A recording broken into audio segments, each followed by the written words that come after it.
To witness a truly magnificent view, you climb step by step to the peak. Achieving a top IELTS band score, like 9, follows a similar path. The journey starts with building a strong foundation. Take your first confident steps with My IELTS preparation course, published by Education Publishing. Our 4 levels, specifically designed for learners from band 3.5 to 5.5, equivalent to A2 to B1 CEFR, provide essential knowledge and skills to begin your IELTS journey the right way. My IELTS preparation course features a user-friendly 2-in-1 book format for each level, integrating the student's book and workbook.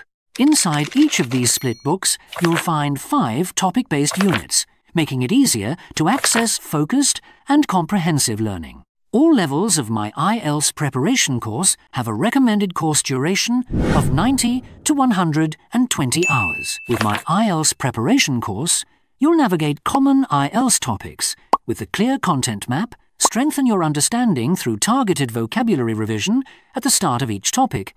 The language focus features related exercises of topic-related vocabulary and common grammatical structures in order to enable learners to reinforce their knowledge and boost your speaking confidence with integrated pronunciation practice. To excel in the speaking section, My IELTS preparation course offers dedicated speaking practice to reinforce the target language, provides extra exercises that apply this language to both mocked exam questions and real-life communication scenarios, includes thorough exam practice to familiarize students with the actual test format. To master the reading section with My IELTS preparation course through a helpful exam briefing, relevant passages on common topics designed to build your reading strategies and comprehension, targeted follow-up questions to familiarize you with IELTS question types, and valuable exam tips for improving reading comprehension. My IELTS preparation course also carefully designs its listening practice with a thorough exam briefing, includes a dedicated language focus section to prepare you for the listening exercises that follow, and provides realistic listening exam practice to give you the opportunity to experience each distinct part of the actual listening test, along with useful tips to boost your listening comprehension skills. Similarly, Writing Focus 1 and 2 delivers step-by-step guidance for IELTS, Writing Task 1 and Task 2, covering task analysis, language inputs, and hands-on exercises to ensure comprehensive preparation. To develop crucial test-taking skills with the Exam Focus feature in My IELTS preparation course. This mini real-life test provides targeted practice for different parts of the IELTS exam, ensuring comprehensive preparation as it rotates its emphasis across the 4 essential skills: listening, speaking, reading, and writing. With My IELTS preparation course, you won't just learn the theory, you'll also see it in action. We provide sample answers for the speaking and writing tasks. These model responses offer practical guidance, showing you effective structures, vocabulary, and techniques to apply in your own test. The My IELTS preparation course workbook mirrors each unit in the student's book, offering parallel activities. This integrated approach provides essential additional practice on target language, skills, test-taking strategies, and self-study for the IELTS exam. Alongside the comprehensive print materials, My IELTS preparation course provides a complete range of digital core components designed to enhance your learning experience, including convenient E2-in-1 books with audio for flexible study, audio scripts for easy reference, e-teachers books providing instructor support, digital classroom resources, DCR, for interactive learning, writing and speaking suggested answers for student guidance, online practice tests with instant feedback, automatic answer checking, and teacher progress reports. This comprehensive digital support ensures you have all the tools you need for IELTS success. Ready to start your IELTS journey? Find everything you need at eduhome.io. My IELTS preparation course is not simply a book with fruitful learning resources, but a solid stepping stone to ace your IELTS target. Our webinar today is teaching IELTS to manager at the early stages. Why, what, and how do we do it? Okay. So I'll be your moderator for today, and joining with me is Mr. Minh. But before we meet our trainer today, let's quickly go and talk a little bit about our pre-opening topic for today. So the IELTS is continuing to grow global. Importance getting the IELTS score can be a little bit challenging for the band 3.5 to 5.5. Many face weak, challenging foundation and lack of familiarities with the tests. So without the right support, the risking of motivations, falling behind, and placing additional financial pressure on the families. So this workshop, organized by the Education Solution and Education Publishings, entitled Teaching IELTS to Teenager at the Early Stages, will explore how to turn these challenges into a valuable progress. So as we begin our webinar today, allow me to introduce our participants. Please join me to warmly welcome all the teacher, students from Cambodia, Thailand, Laos, Albania, Algeria, Japan, Romania, the Philippines, the United Kingdom, the United States, and Vietnam. From DTP Education Solution, I would like to introduce Ms. Suphapon Thongsavan, the Managing Director of TTP Education Solution in Laos, Mr. Puthi Touch, Dr. Puthi Touch, the Managing Director, DTP Education Solution in Cambodia, and Mr. Phan Van Riu, the Total Solution Director of DTP Solutions in Vietnam. And joining next to me is Mr. Minh. He's the General Director of Minh Academy. And before we get into our online webinar today, I would like to invite Mr. Puthi Touch, the Managing Director, DTP Education Solutions from Cambodia, to deliver an opening speech. Thank you, Dr. Puthi Touch, for your opening remarks. Okay, please welcome Mr. Puthi Touch from Cambodia. Educational institutions. As lately, I was the Oxford in Cambodia from 2011, and currently from 2016, I'm the managing director at DTP Education Solution in Cambodia, or at HUB, because we evolve ourselves to education and publishing. And in January 2025, this year, I just granted the PhD in educational management. So let me go overview of the DTP Education Group. Actually, we established in 2003, so our experience is over 20 years already. We started from Vietnam, and then we extend our potentiality in the regions. Like as of now, we're becoming the international company or group, which our international office registered in Singapore, and then we have made operation in Vietnam, Thailand, and take care of the Cambodia business and in Laos. And we also have the distributing partner in other countries like Myanmar or Middle East, or maybe in Europe later on.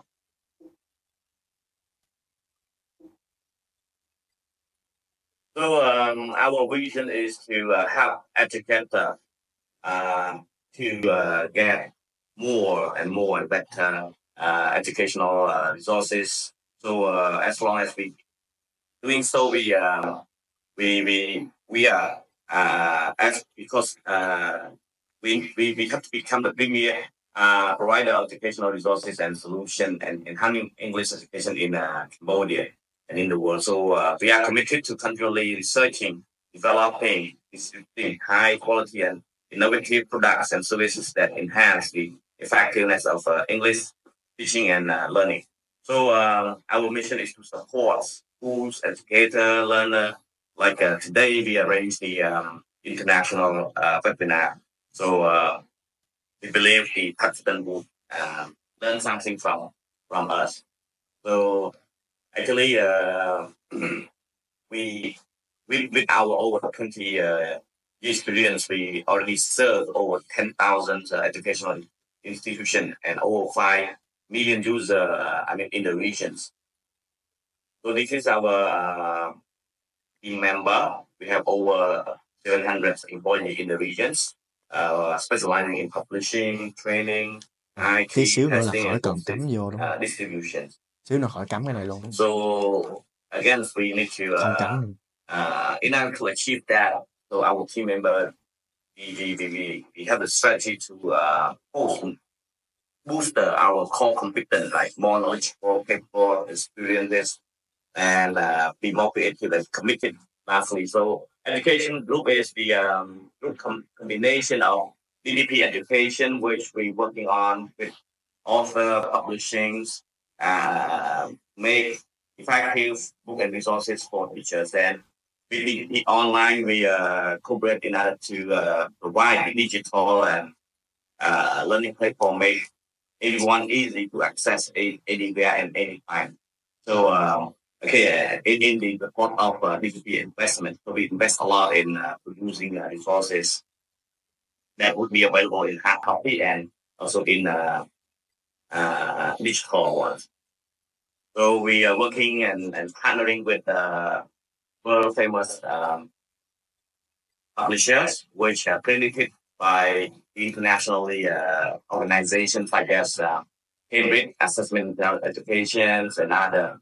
So this is our academic support in Cambodia. I think as long as in the regions in Vietnam and Thailand, Laos, and other areas, so we keep offering the total solution and support like teacher training, workshop, and others, which is help the school and educator growth. We also do provide the digital devices like interactive screen or whiteboard where the teacher can be more convenient in teaching and the students can find it in the effective way of learning as well.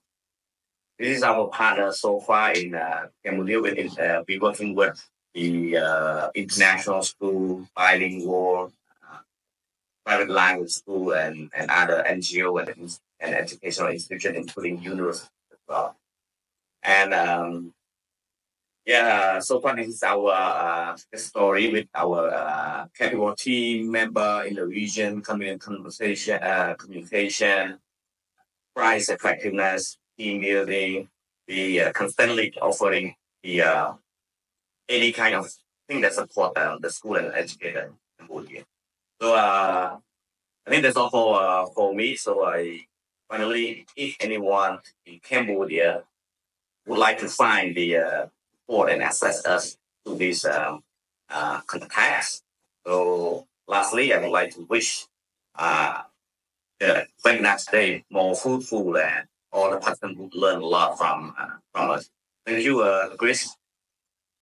All right, thank you, Mr. Pruthi, for your valuable information. Ladies and gentlemen, today is our first online webinar workshop about the IELTS teaching. So please be reminded that the electronic certificate will be presented and sent to you with the sample materials via the email. So there'll be a Q&A session by the end of the webinar today. So if you have any other question relating to our topics, so feel free to inbox and type in the question in the chat box. Our guest will answer it for you by the end of the webinar. And we kindly mute your microphone today for your safety, and thank you for your understanding. And coming up next to the main part, I would like to introduce Mr. Minh Khu. He's the General Director of Minh Khu Academy. So he's an IELTS expert from IDB, the co-owner of IELTS Test. Minh has 14 years of experience in IELTS teaching, teacher training, and academic leadership. CELTA certified, and he holds 3 master's degrees from Cambridge, Nottingham, and Curtin University. He's also a university lecturer and coach for the gifted students. And please welcome Mr. Minh Khu. Hi, so let's start the session. We will go through, today's session is titled Teaching IELTS to Teenagers at the Early Stages, the why, what, and how. So we'll be going through a number of things. I know that there might be some of you who are very familiar with the IELTS exams, and there can also be those who are new to the field. So there will be a bit of a brief introduction to IELTS, and then I'll try to answer the question why we should teach IELTS to teenagers. And after that, I'll show you some of the practical tips and strategies that you can actually apply it into your lessons, how you can plan an IELTS lesson, what kind of materials can be used, and I will also show you a demo of a writing lesson. I believe writing can be very difficult to teach at some point if you don't have enough guidance. However, I'm quite ambitious, and I hope that after this session I can lay out for you some form of a structure that if you follow this structure, you can actually deliver an effective IELTS writing lesson using materials, especially materials from DTP. Okay. Right. Are you guys ready? If you're ready, comment ready in the chat box. Very good. Okay. Now, right. So there will be a quiz, okay, for everyone, so you can interact and you can start thinking a little bit about IELTS. Just very brief. There will be 4 questions about IELTS, okay? So when I show you the question, you can type the answer in the chat box for me, okay? Very simple. 4 questions, multiple choice, 4 options, type A, B, C, or D. Very easy, okay? So let's move on to the first question. How many reading passages are there in the IELTS academic reading test? Wow. Very good. You're very fast. That's okay, really very good. Yes. So for IELTS reading, there will be 3 passages, okay? And you will have to answer 40 questions in 60 minutes, okay? So it means that one question will have about 13 to 14 questions each. And you have to complete that to achieve a band 9 for IELTS. Very good. Now, shall we move on to the next one? Sorry, the answer is B, okay? The next one, in IELTS listening part 1, how many speakers are typically involved? 1, 2, 3, or 4? Very good. Okay, very good. Now, everyone, can somebody tell me how many listening parts are there in the IELTS listening? Yeah, 4. Okay. So there will be 4 parts, previously called sections, but now they call listening parts. And in part 1 and part 3, you will have conversations with 2 or more people. Okay. And for part 2 and part 4, it will be a monologue. And for for part 1 and part 2, you will have daily daily topics, things around your life. But then for part 3 and part 4, it will be more academic. With part 3, it's usually part 3 would be about an academic discussion between a tutor and a group of and a group of students, university students. And for part 4, you will have it's more like a lecture, a mini lecture of about 5 to 7 minutes. It will be about an academic text that we normally encounter in a university lecture, okay? So that will be listening. So in part 1, you only have 2. In part 3, you might have 3 or 4, okay? Now, let's move on to the next question. Are you ready? Comment number 1 if you're ready for question number 3. All right, type in the chat box number 1 if you Good. are ready for the questions. Okay, good. Right. What is the word limit for us writing task 1 academic? Ooh, that's interesting. Oh, I can see a lot of C right here. Okay. Very good. Very good. So the answer will It be is correct. C. Okay. So for writing task 1, normally you would write 150 words. But for writing task 2, you would write 250 words. And task 1 and task 2 would revolve around different question types as well. Potentially at the end of the session, you will know a little bit about writing task 1 and task 2. Okay, thank you. Now, shall we move on to the next part? The next question. What is the main focus of our speaking part 2? A. Interview question. B. Giving opinions on abstract topics. And C. A 1 or 2 minute long turn. And D. Reading aloud a paragraph.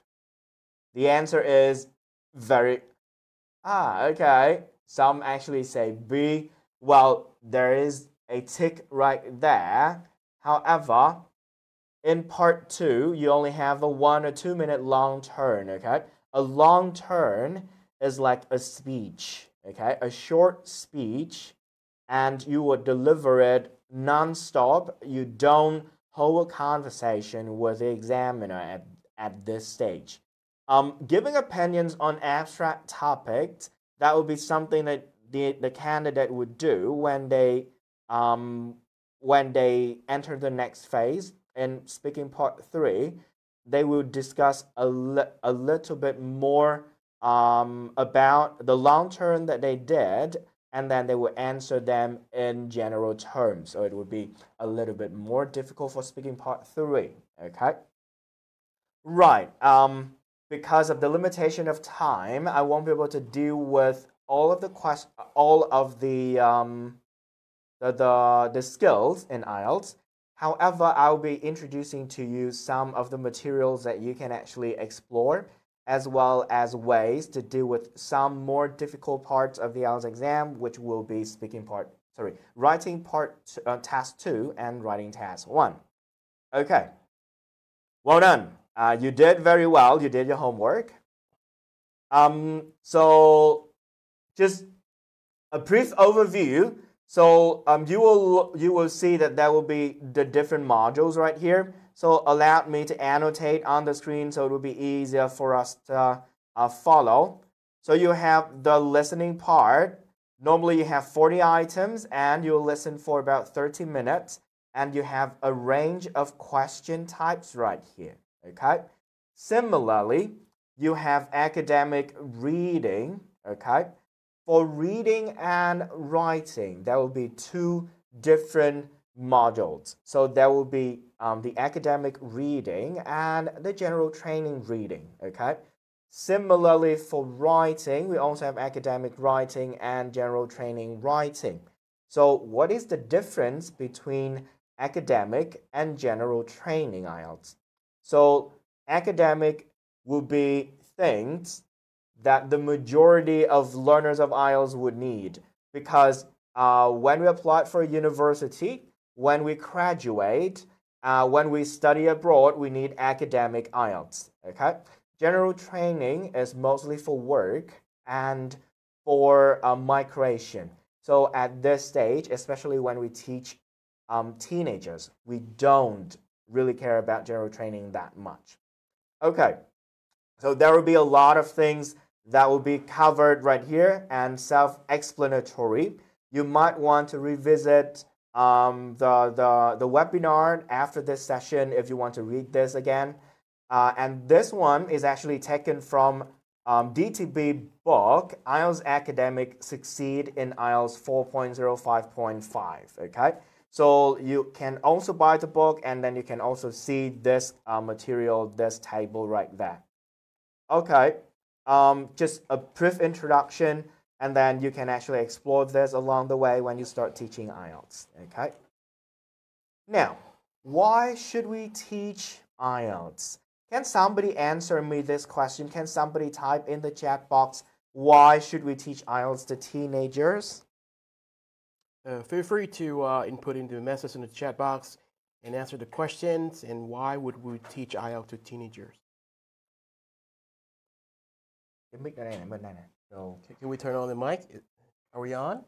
no, you cannot. I Okay. can. So it's All right. it's, Okay, it's I'm here talking with through me. your Yeah, laptop. Okay. you're talking. Yeah. Okay. Okay. Very good. So I can see because they need it to get college admission. Yes, they enhance their mindset on the surroundings. Yes, That is good. The school need it. Very good. Very good. Very good. Okay, the teenager want to prepare for IELTS early so they can enter the dream university. Okay. Yes. That's true. That's true. Yes. Okay. Okay. Well done. Early preparation for higher education. That is right. That is right. But so I want you to look at this slide, the next slide. Okay. I have met one of my students. Her name is Kim, 17-year-old. So she dreams of studying in Australia. She's a smart, hardworking student. Her grades are strong and she's active in her school's English club. But she realized in September, she realized she needs an IELTS 6.5 score by January for admission and for university scholarship. She tries her best. She watches YouTube tips, but she's panicking. Why? Because when she does a mock test, she only gets 5.5, and she doesn't know how to structure a writing task to essay, and she's never timed her writing. And for speaking, she's done rehearsed dialogues in class only. So technically, there are many issues with IELTS when with taking the IELTS when people start exposing themselves to IELTS. And usually they start too late. Okay? And a short preparation time means that, well, they have accumulated some linguistic ability, but then they don't have enough time to manifest. It actually takes a bit of time for them to start seeing improvement in, I would say, sharp improvement in their ability. But for some time in the beginning of the preparation, they don't really see that much. Okay? So it means that if we start early, it would be easier and it would be less stressful of a process, so they don't feel as much stress as someone who trained intensively. So like I said, limited time training is usually met with stress and increased chance of failure. So you might want to think about, I think some of the teachers who've been sending me messages about the fact that IELTS training can also open doors to international studies, and where they can actually try to train their mindset. They get exposed to knowledge beyond school and things like that. That will be also one of the advantages of studying and preparing for international language qualifications. Okay, so as teachers, you might want to have this kind of conversation with your students. English is not just about course books and then dealing with high school exams anymore. It's more like an international doors to the world. So we might want to talk to our students a little bit. I believe that kind of talk is essential at the moment to our students because they have a lot of distractions. So we need to kind of try to orientate themselves a little bit. Right, very good. So if we have to teach IELTS, and I believe that all of the teachers here at some points will have to mention, talked about, or visit IELTS materials at some point in your career.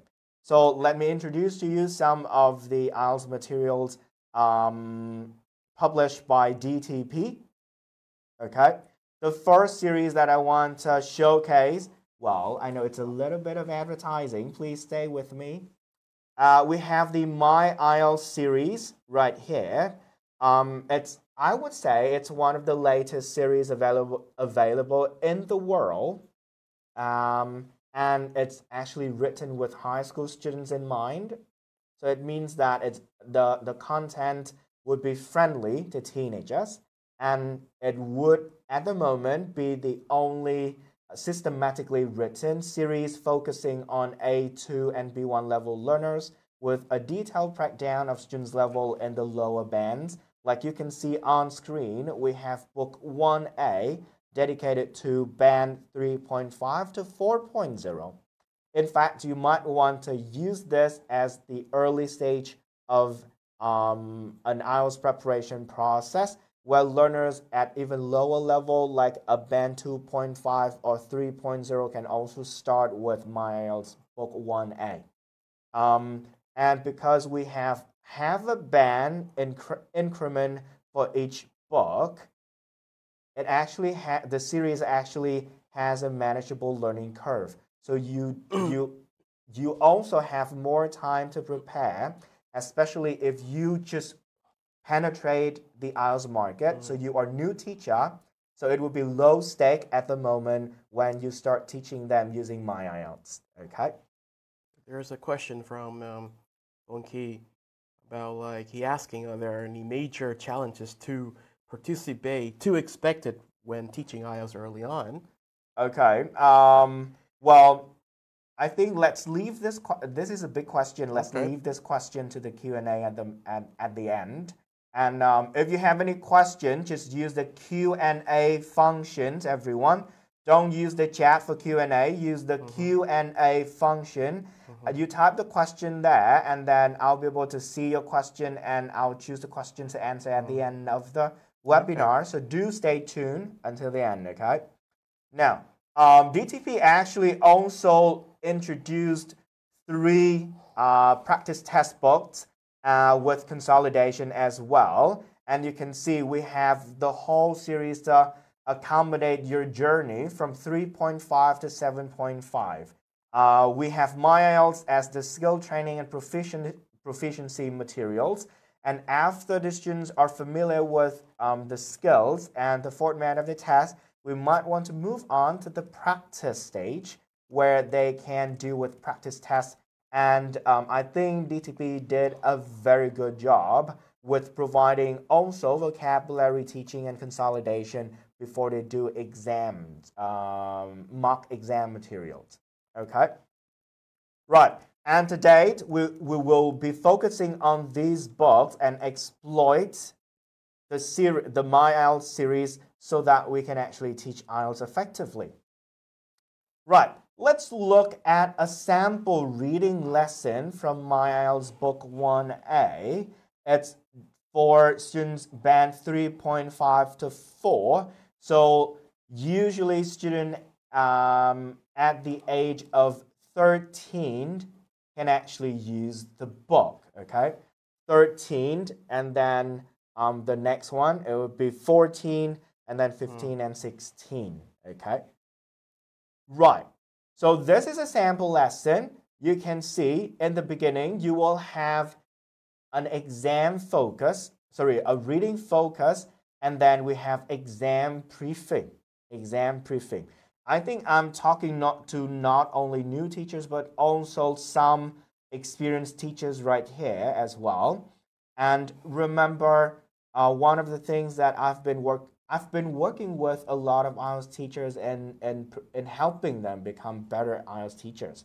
And one of the things that I normally ask them to do is to spend enough time in the classroom on sections similar to exam briefing.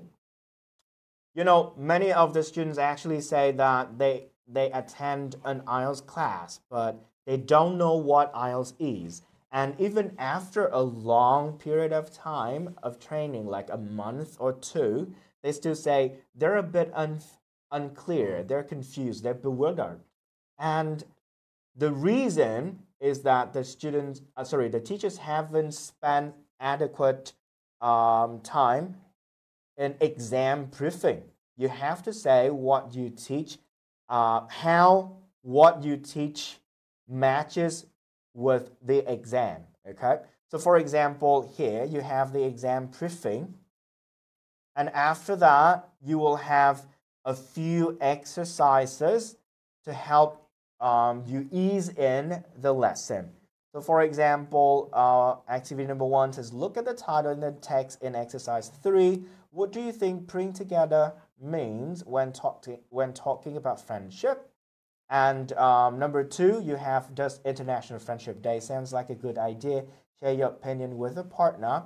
So for my IELTS, it's not just about exam focus. It's also there to build fluency of students as well. Okay, and of course, you can also see what I really care about. That will be the exam tips.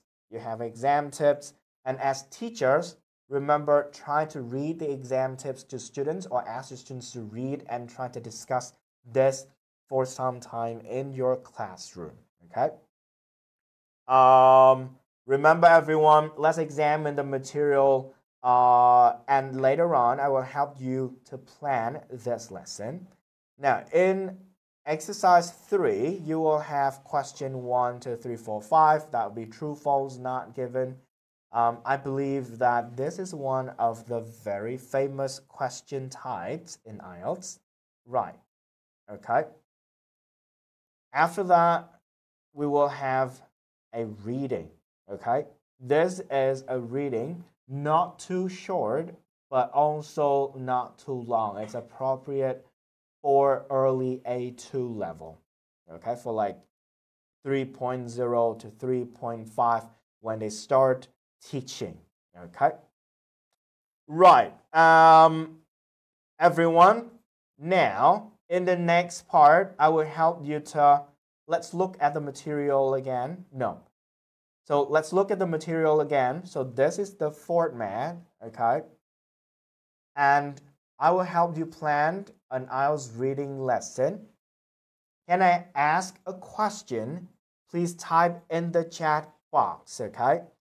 How do you normally teach reading? How do you normally teach reading? Can someone comment in the chat box for me? What are some of the steps involved? So you give me 1 step, and then I can actually combine the things that you say.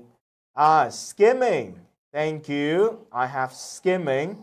So we also have skimming, and we also have scanning. Very good. Skimming and scanning would be reading skills, right? Someone says pre-reading, and we have vocab review. We deal with the context, and then we have exercises. So you teach them to look for keywords. We pre-teach vocab, okay? Right, very good, very good. I'll walk students through spark interests and activate background knowledge. Very good, very good, very good. Okay, right. So everyone, now I have just prepared for you a lesson plan for this particular part, okay? And we will walk through the different stages of a reading lesson. I believe that you are a master of it. Some of you are, but let's just bring our knowledge to the same level, especially for those who are a little bit new to IELTS. Right. So in this activity, it'll be quite simple. On my left-hand side, or on the left side of the screen, you can see the aims of a stage in a lesson. And on the right-hand side, you will have a lesson procedure. Okay? So can you help me identify the stage aims for the procedure that we have on screen? Okay? Thank you. Thank you. Chunking text and encouraging students to predict. Right. So in early stage of the lesson, you might want to spend about 5 minutes, and we ask the students questions like, what do you do with your friends? Or is friendship important? Okay. So what does this, okay, I can see that many of you actually post C, right? Lead in. So in early of a lesson, you normally plan a lead in, and we activate schema and build interest in the topic. And for this stage, I think it would be quite easy. You look at the text and then you find one or two related questions, and you can actually easily lead students into the topic. Okay, very good, very good, very good, very good. Okay, it will be a lead end. Thank you. Excellent. In the next stage, it will be about 7 minutes. It will be about 7 minutes. And let me go through the procedure. You look at the list of stage aims, and then can you please just pick it for me? Let me read the procedure. Okay. So the teacher presents 5 or 6 keywords from the passage. So you read the passage, you pick some of the words, okay, out, like celebrate, event, quotation, organize, or bring together. Using pictures, else one, clauses, or simple definitions, the students will match the words to images or definitions, and then they can use them in simple example sentences. Okay, what is the answer? B. Okay, very good. B. So you build essential vocab for reading comprehension. I think some of the teachers who's because we're in a very big group and now there are a lot of participants, I cannot allow you guys to see each other. So I will be reading. Some of the teachers actually say pre-teach vocab. Pre-teach vocab. Okay, so it's this stage. Okay, right. In the next part, just 5 minutes, the students can skim the text. Someone actually mentioned skim. They read my work. So students skim the text, bringing people together for general idea, like 1 minute only. And then they can actually underline the names, they underline the countries, the dates, and stuff. Okay. I think some of you might say A. Is that right? Practice skimming and scanning for gist and detail. Someone actually say F, like to practice identifying information in context. Okay, let's see what we have right here. It's actually practice skimming and scanning for gist and detail. So when you skim the text for general idea, so that would be to skim, right? But when you find and you underline the names of countries and or dates, that would be when you look for details and you start working with different components of a text. Okay? Right, now, teacher presents true, false, not given concepts with clear definitions and examples unrelated to the text. So they might want to talk about the different parts, the different things about the question. Oh, someone says We got E. the early answer for E. Yeah, someone says E, someone says D. D. Yeah, okay. Right, okay. So for D, you have to clarify the question types and we build exam awareness. And then E will be to develop justification skills, or we try to explain the difference between false and not given.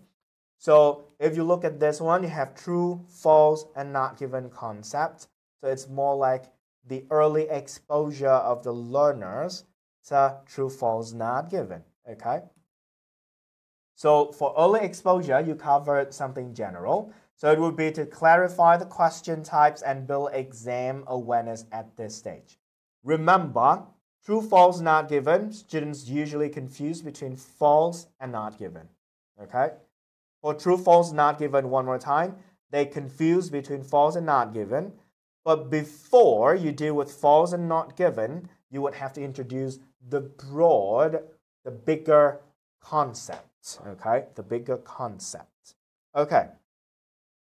Everyone, are you clear? Do you follow? If you follow, comment number 1.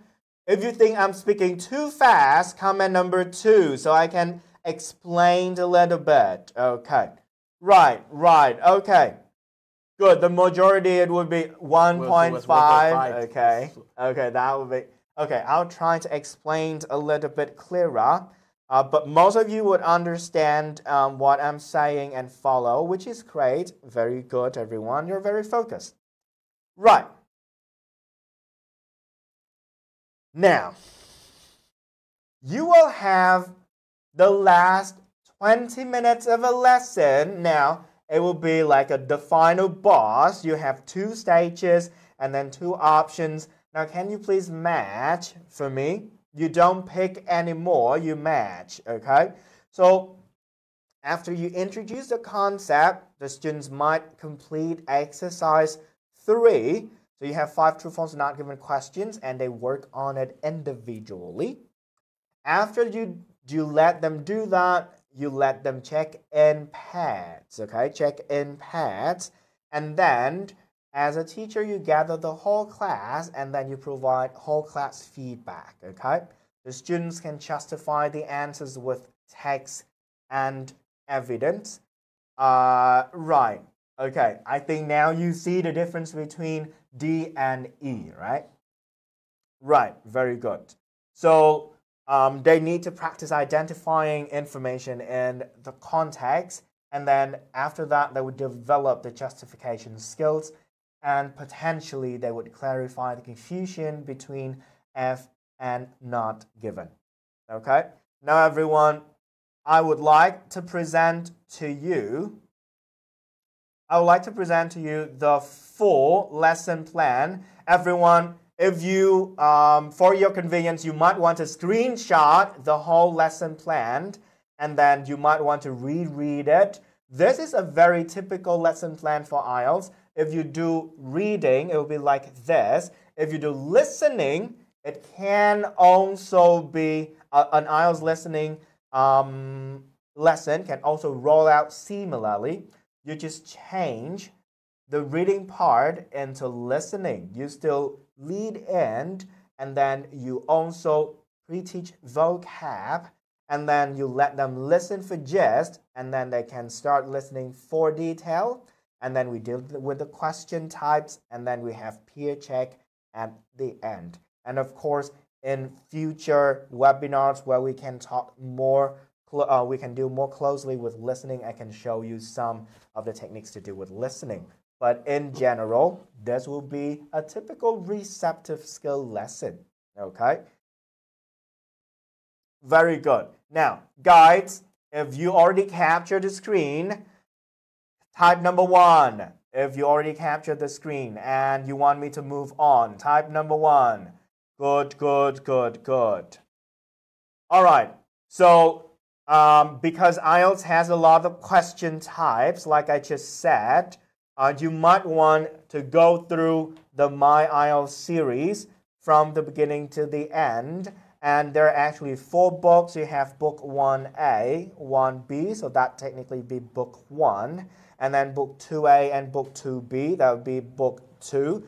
The reason why we split between the two is because we have the course book and the workbook integrated into one piece of material. So it's very useful for you, and you can actually use the course book and the workbook at the same time. And after you go through all of that, the students will need to get practice. So this one, this book, these books would be more for introduction and awareness level. They might encounter some of the question types again a few times. However, before they take the exam for about 3 months or potentially 6 months, they need to get a lot of meaningful exposure, so they have to deal with the practice test. That is when you want to introduce these series into the student's journey. Okay, so skill training and then practice tests. Don't go with practice tests too soon. Okay, so you have to go, you follow the order, and DTP already sets out a pathway for you to deal with that. Right, now shall we move on to the next part? I want to introduce to you an approach to IELTS, to teaching IELTS writing. Okay, so teaching IELTS writing, there are many approaches to teaching writing. Can you guys comment in the chat box just 1 or 2 words, some of the approaches that you know that would be popular to teaching writing in general? Remember everyone, IELTS is still English, general English would still be English. So when we teach IELTS, we also teach English, and all of the broader ELT approaches out there can actually be applied back to teaching IELTS. Okay. I actually see some scaffolding in mind map and brainstorming for very good writing approach. Yeah, very good, very good. We have scaffolding, we have mind map, brainstorming, teaching the structure and paragraphs, very guided writing, very good, guided writing. I don't know if you have heard of this one. Give students an example and they have to write on their own after. Very good. Right. Now, let's go to a teaching demo. Let's go to a teaching demo. All right. Well, don't judge my teaching skill, okay? But now I want to become your teachers. And teachers, can you please be my students for a while, okay? Right. Are you happy to attend the demo and be my students for 10 minutes? Comment number 1 if you're ready. Very good. Very good, very good, very good. Okay. Now, let's start, okay? Let's start the lesson. Now, class, today we'll be dealing with the topic of natural world, okay? And we'll be dealing with advantages and disadvantages question type. This is very popular lesson, very popular question. You will see advantages, disadvantages when you take the exam. Okay? Of course, in this part, when you teach low-level learners, you might want to talk to your students in your own language if you're not really dealing with them communicative but functionally. Okay, so you can use your own language as well. Right, the topic that we have right here will be, usually I would invite one student to read, but let me just read for everyone. Governments should create more national parks to protect plants and animals which are in danger. What are the advantages and disadvantages of this? Okay, governments should create more national parks to protect the plants and animals which are in danger. What are the advantages and disadvantages of this? Okay, let's do this, everyone. You might want to do something like this in your classroom as well. Use your native language. What does it mean, advantages? Comment in the chat box. Use your native language. Comment in the chat box. What does it mean, advantages? Very good. Very good. Very good. Okay, very good. So I can see a lot of different kinds of languages right here.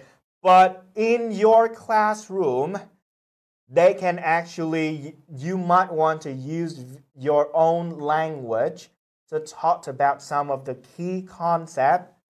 Very good, very good, very good. Excellent, excellent. Right, okay. So advantages and disadvantages, very difficult, okay? And at this stage, the students might not write very carefully. Now let's move on to the next stage, okay? Teacher again, student hat on, student hat on. Now, in the next part, I will show you some useful vocabulary that can be used to write, okay? I have a matching task On the left-hand side, I have the word. On the right-hand side, I have the meaning. Okay? Can you quickly help me match 1A, 2B, 3C? Okay? Comment in the chat box for me. I give you guys 30 seconds. 1D, okay, very good, 1D, preserve, that will be to protect something so that it stays in its original or natural condition. 2, biodiversity, very good, okay. Biodiversity, that will be C, the variety, good. Number 3, economic potential. Possibility to do business, very good. Number 4, tourism. Okay, good. Some of you actually put the 5 words for me already. Very good, very good. Thank you. Now, shall we move on to the next part? You can see the coloring, that will be the answer. That will be 1D, 2C, 3A, 4E, and 5B. Okay? Now, after you have learned the meaning of the words, I want you to start putting the word in context, okay? I want you to put the word in a sentence, okay? Put the words in sentences, okay? I want you to comment 1, what is the answer? 1, biodiversity, or 1, tourism. Very good. So 1, preserve, okay, excellent. Number 2, what do we have? Biodiversity, good. Number 2, that would be biodiversity. How about number 3? Tourism. In many countries, tourism is a key source of income through visits to natural sites and wildlife areas. Excellent. Very good, very good, very good. How about number 4? Economic potential. Very good. Economic potential. Remember, sometimes you might want to teach them pronunciation. You would say economy, okay? Economy, but you would have to say economic, okay? Economic potential. And number 5, that would be generate, okay? Excellent, excellent. All right. Now, everyone, remember when we learn the vocab, and if you want... Okay, so we finished the activity, okay? Now, everyone, comment in the chat box. Number 1, we finished the gap fill activity. Number 1, comment in the chat box so we can move on. Well, someone say 41. Okay, that's fine. That's okay. Right, good. Now, Okay. remember when we learn vocabulary, we might want to learn them in phrases, okay? We don't really want to just deal with them word by word. So if you take a look at it, let me just check mine. Okay, that's fine. Can you please learn the whole phrase? To preserve rare animals and natural habitats. Okay? What do we preserve? We preserve rare animals. What else can we preserve? We preserve natural habitats. Okay? Right. We can also use the phrase to support, and we use the word global diversity. So when you write later on, of course you guys won't be writing, but in the real lesson you might want to say, when you write, I want you to use the whole phrase global biodiversity. Okay? We have the word tourism right here. You know that the tourism right here is actually a subject, and you can use the whole with the whole phrase to be a key source of income. Okay? A key source of income. All right? And for economic potential, you might want to use the whole phrase something have strong economic potential. Okay? Something have strong economic potential. Right, very good. Now, in number 5, we have the phrase to generate income. Okay, learn the whole phrase, please. Generate income. Okay, now everyone, can you comment in the chat box when we learn words as phrases or chunks? How do we call a group of words together? How do we call a group of words together? Excellent. As the collocations. Yes, excellent. The words that I want you to know would be collocations. Okay. Duang says word family. Word family is a bit different. Okay. Word family would be preserve, preservation, preservative, and different kinds of words that have the same root. Okay. But when we put a word all together with other words, we have collocations. Okay, excellent. I'm getting almost 400 of you guys in here. Very good. This helps students easy to remember. Very good. Okay, it helps them remember more easily. That is good. Perfect. Right.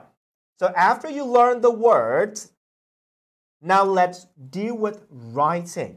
Let's deal with writing. Okay.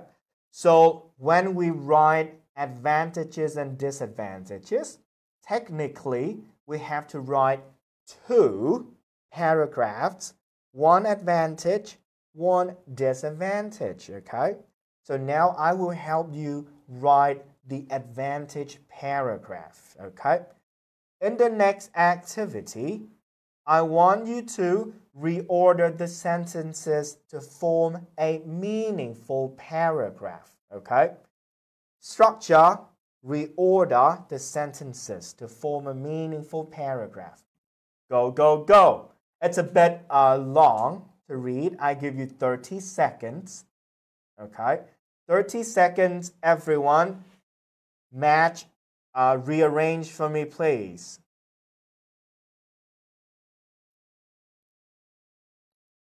All right, let me just read some of the statements for you. So in A, what do we have? We have these areas can attract tourists interested in experiencing nature and wildlife, which generates income for local communities. So we have these areas, that phrase, should that be the beginning of a paragraph or it should follow something else? Okay. Many people argue that these protected areas provide a safe place for various plant and animal species. So we have the word many people. We usually use this in the beginning of an argument. Is that correct, or would that be something else? Okay, we have for example, which is to give example. Do we put an example in the beginning or after an idea? We have the phrase another. So another benefit, which is not the first benefit, so it should follow one argument and it's the beginning of the next argument. We have for instance right here, and we have on the other hand, one essential advantage of creating. So I think many of you actually started it with B. My argument is B might not be the answer. B might not be the first one. B might not be the first answer, everyone. So it must be something else. F is the first. Yes, that is right. F is the first. Excellent. Okay. In the classroom, you might want to spend a little bit more time on this activity in helping them structure and develop the flow of thoughts. Okay. Right. So it will be F. You are correct. B would be early on, but B is next. Okay. F, B, E, D, A, C. All right. So you have 6 sentences right there. Excellent. Very good. What? Someone just How can you in the type whole that paragraph in? just so quickly? That is ChatGPT. That is a screenshot from ChatGPT. Right. You have the paragraph below. What is the main focus of the paragraph? Would that be an advantage? Would that be disadvantages of national parks? Would that be the costs of managing large tourist areas? Would that be the advantages of creating more national parks? Would it be the damage caused by tourism? Yes, it's C. We already got the answer. Okay, that would be C. Okay, very good, very good. I will explain later on why I asked these questions, okay?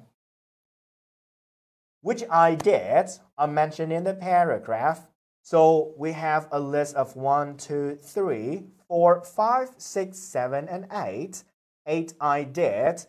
Which ones are mentioned in the paragraphs? Can you please tick for me? You can comment 1, 2, 3 in the chat box. Tick the ideas that that appear in the paragraph. Work in pairs. In class, you can let your students work in pairs so they can initiate some conversations with each other. National parks help protect endangered species. Yes, we do. Yes, that's right. Okay. National parks create conflicts with local people. We are talking about the advantages, right? Okay. Number 3, national park can help biodiversity. Number 3, okay. Yes, that's right. Number 3 is okay. This one, no. National parks are important for tourism. 4, yes, 4 is correct. Yes, that's right.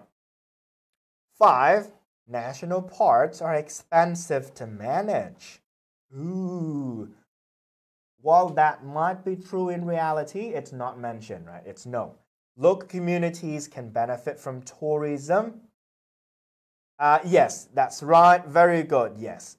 Okay. Some animals attract tourists. Yes, this one is correct.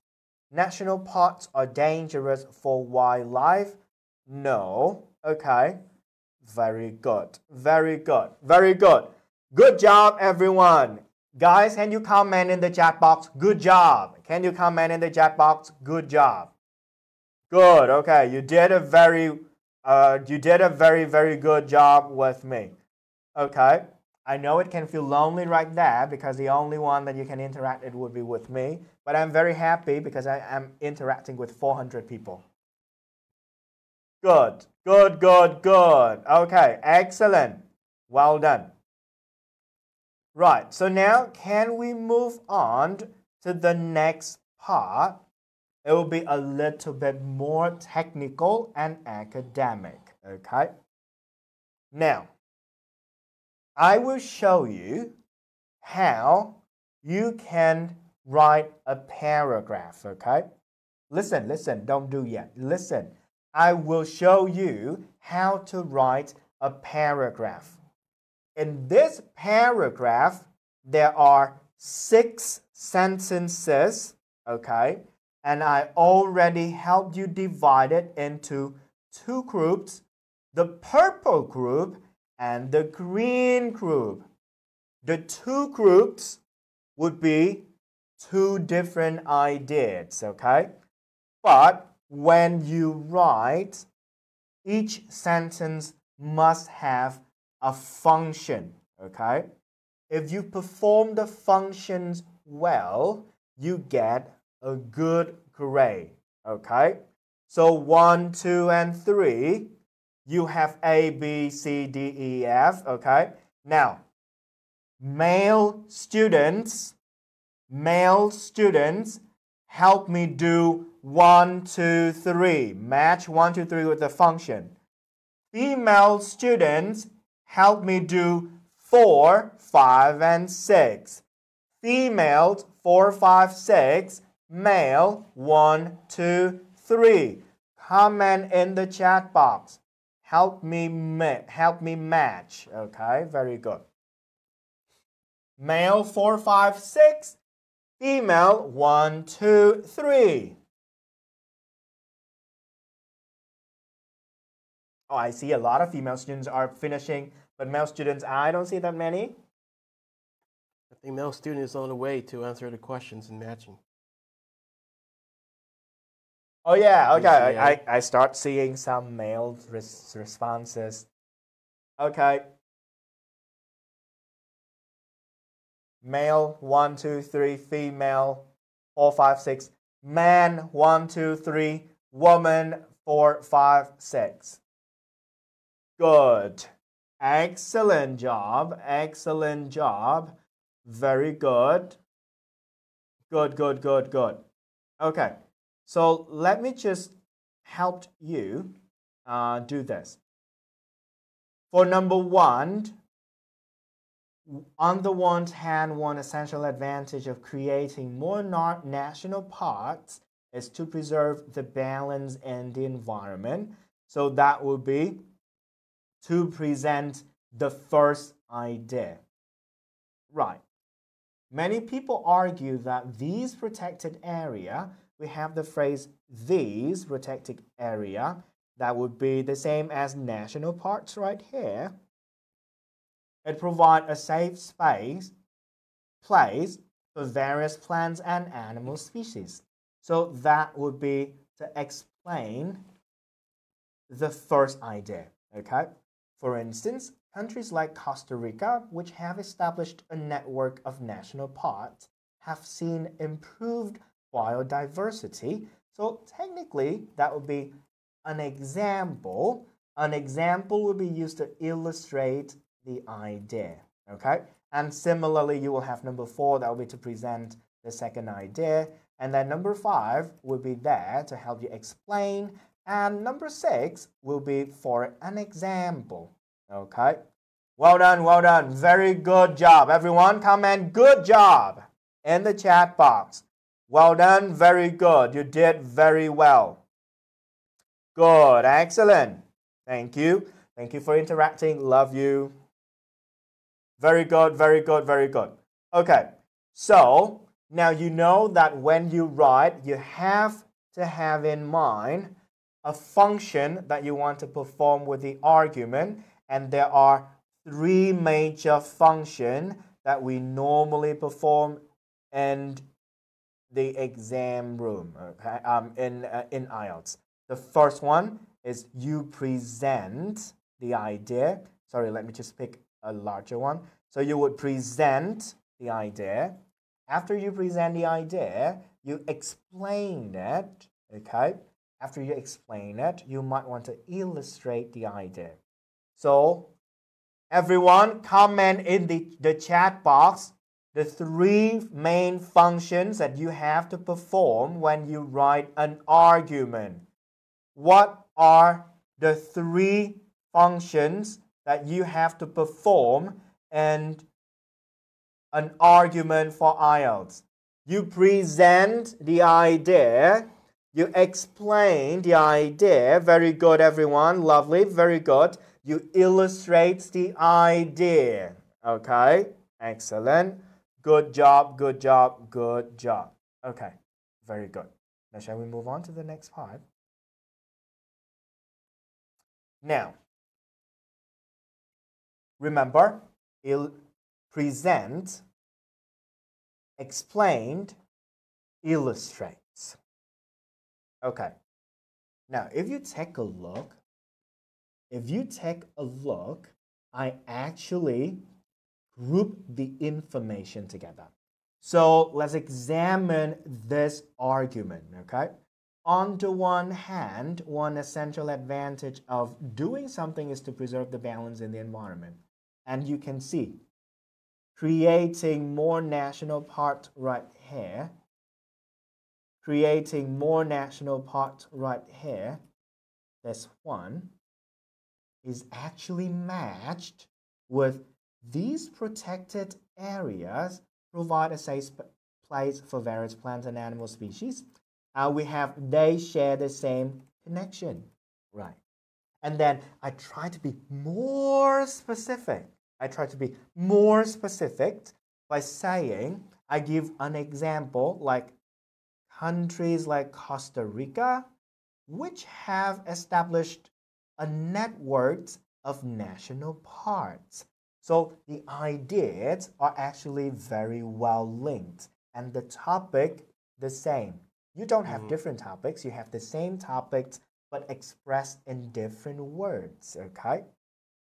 This one, I actually use the word protected to illustrate a point or to illustrate a feature of national parks, okay? And then for the third one, I put it in a specific context of a country, okay? And similarly, we have the word to preserve the balance between the environment, and you can actually see the way that I use, no, not I, the sample from DTP, use very gracefully, protected, and preserve right here, okay? And you can also see the word preserve the balance. How can national park preserves? It provide a safe space, okay? What does it mean, the balance in the environment? The balance in the environment would refer to the various plants and animal species, okay? So they are safe and the environment is balanced, okay? Right. How about in a specific context? In a specific context, when national parks provide a safe place for various plant and animal species, the countries have seen improved biodiversity. Okay, so you can see one more time, the purple are linked with the purple, the orange linked with the orange. Okay, everyone, do you get this one? Do you, someone says this is brilliant. Thank you. All right. Everyone, if you like the way that I analyze, can you comment lovely in the chat box? Very good. Thank you. Some of you actually say, this is so great. Very good. Very good. Lovely. Thank you. I love you. Right. Now, in your classroom, you guys are brilliant. You guys are teachers. You're professional. You get it very fast, but the students, they might need a little bit more repetition. You might want to repeat the task one more time for the second set, okay? Right. Good. Excellent. I love you guys. Now, shall we move on? Now, I have just shown you the advantages paragraph. Just listen, everyone, listen. Don't do anything. Listen. I just show you the advantage paragraph. Now, remember, we have to also talk about the disadvantages, okay? So now I show you the two part right there. Can you help me compare the advantages and the disadvantages paragraphs, okay? I know that it can be difficult for you. It is difficult to compare. I present a set of questions for everyone. Now, guys, work in group of 3. Work in group of 3. Answer these questions together. Group of 3, answer these questions together. All right? So that would be what you would do in class. Because we're running out of time, I cannot let you do this. Okay? Right. Now, remember, you have learned the vocabulary, okay? Number 2, you have learned the structure of a paragraph, okay? Number 3, you have learned how to develop the ideas, okay? You have learned how to compare the two paragraphs together. And along the way, I actually show you how to write some of the key things. Now, writing time, you have the topic on the screen. Governments should spend more money on protecting natural environments such as forests, rivers, and coastal areas. What are the advantages and disadvantages of this? Okay, now I give you 20 minutes. help me write one body paragraph, okay? And then we will compare the idea together. At home, you can actually finish the essay, all right? That will be the end of the demo. Thank you. That is the end of the demo. Thank you for helping me. Thank you. You have taken some screenshots of the demo. You might want to look at the demo again on DTP YouTube as well. Thank you. Well done. Thank you. I'm receiving a lot of praises from you guys. Excellent. Very good. Okay. So now let's look at the demo again. Let's look at the demo again. I still have a number of things to say, so let me just skip this part. Thank you for interacting with me. You guys are good students. I give you 10 marks. What are the stages in the demo? Questions for everyone? Question for everyone. What are the stages in the demo? Comment. If you remember some stages, you might want to comment, and then I will combine the things that you say together, and then I will present my own version, okay? So what did I do first? I have a lead end, okay, excellent.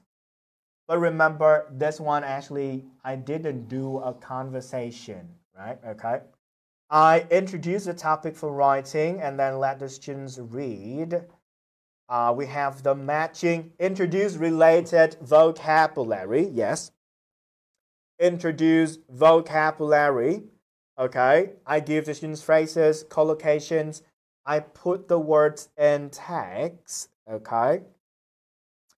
And then I ask you to rearrange the different stages of a sentence that we use in sentences, all right. And then you form a coherent paragraph, and then I put the structures for you, the function of each structure, and then we deal with the ideas a little bit, and then I can show you how the flows of ideas go through each argument. And then we have a comparison, and then we also deal with the different a different question. Okay, good, excellent. You did very well. All right, everyone. So I actually started with teaching the vocabulary. Okay, I presented the topic. I didn't do a proper lead-in right here, but in your classroom, you might want to spend some time on easy to make it easy for the students to understand the text. Okay, and when you pre-teach vocabulary, I would give you a classic way of dealing with it. So you will go with two parts, meaning matching and gap fill, okay? After you do meaning matching, you might want to drill pronunciations a little bit if you think it'll be helpful for them. But if you do advanced academic words that your students might not use in speaking, you might not spend as much time in pronunciation. And then you present the topic. You may take the opportunity to do a brainstorming activity. Right. And then you restructure a paragraph. You check understanding of the paragraph with one question for main focus and one question for ideas mentioned. Next one, you teach the functions, and then you analyze an argument. Then you compare the advantages and disadvantages, and then you have writing and feedback. Do screenshot if you like. Screenshot this, and it can actually help you form like 80% of your IELTS writing lesson. Okay. Now, everyone, let's go back a little bit. I want to talk more specifically about these questions. These questions are something that is called guided discovery. Okay? So guided discovery would involve the teacher asking some questions, but of course you would plan this beforehand, and then you present the questions to the students.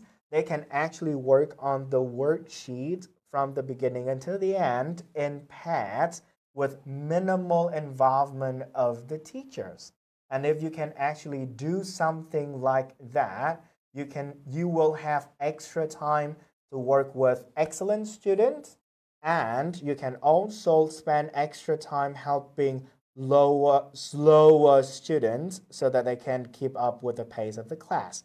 And then the ones in the middle, they can actually work independently with their friends. Okay?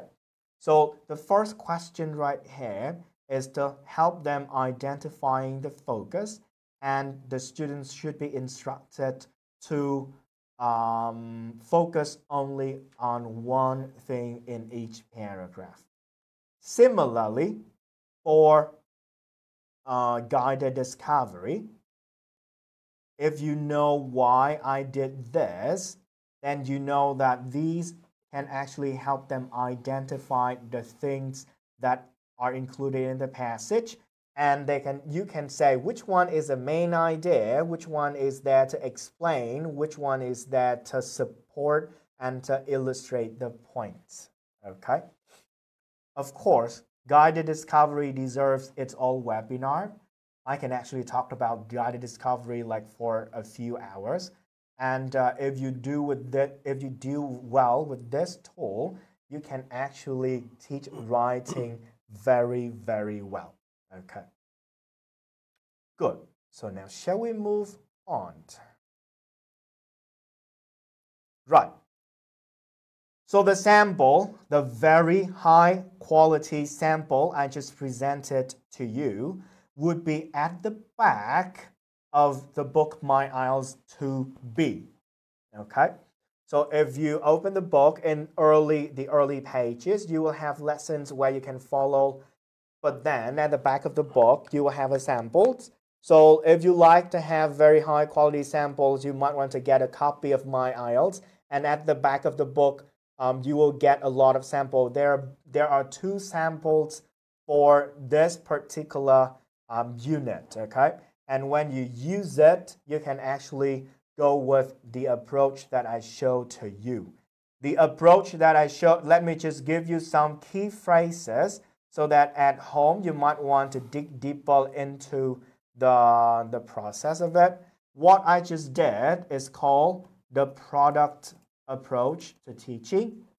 And when I did throughout the process, I also used guided discovery, as I just told you.